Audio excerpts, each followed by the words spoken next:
మాట్లాడిన తర్వాత ఆలోచిస్తారు, మాట్లాడకముందు ఎవరు ఆలోచించరు. 100%. మీరు అప్పుడు ఏం చేశారు?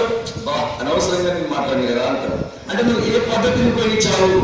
అంతా పరీక్షణ పద్ధతిని ఉపయోగించారు. నేను అట్లనేది కాకుండా అనవసరంగా నేను ఆ అమ్మాయిని సీరియస్ అయినా అని అనుకుంటుంటారు. సో అంత పరీక్ష అంటే అంతా లోపలికి పరీక్షించుకోవడం. ఎవరు పరీక్షించుకోవడం? ఆ వ్యక్తినా ఇతర వ్యక్తుల?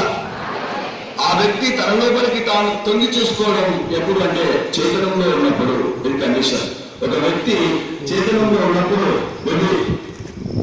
ఒక వ్యక్తి తన లోపలికి తాను తొంగి చూసుకోవడం అది కూడా చైతన్యంలో ఉన్నప్పుడు. మరి అంత పరీక్ష పద్ధతిని ఎవరు ప్రతిపాదించారు? Saint Augustine.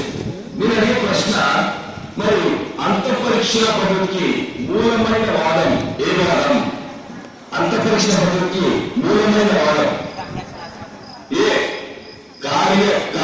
కార్యకారణవాదం, B ప్రవర్తనవాదం, C సంరచనాత్మకవాదం, D మన పరిసరవాదం. ప్రవర్తనవాదమా, పరిసరవాదమా, సంరచనాత్మకవాదమా, కార్యకారణవాదమా? సో ఇది మీరు ఎవరెవరు ఎక్స్పెక్ట్ చేయాలి. అంతఃపరిశీలన పద్ధతికి కారణమైనటువంటి వాదం సంరచనాత్మకవాదం. సంరచనాత్మకవాదం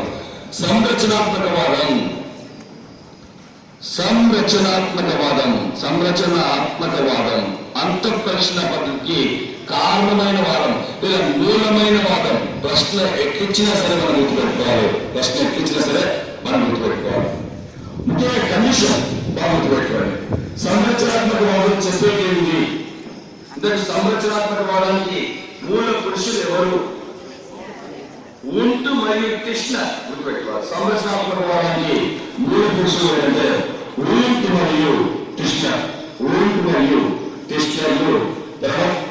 సంరచనాత్మకవాదానికి మూల పురుషులు. సంరచనాత్మకవాదం ఒకే విషయం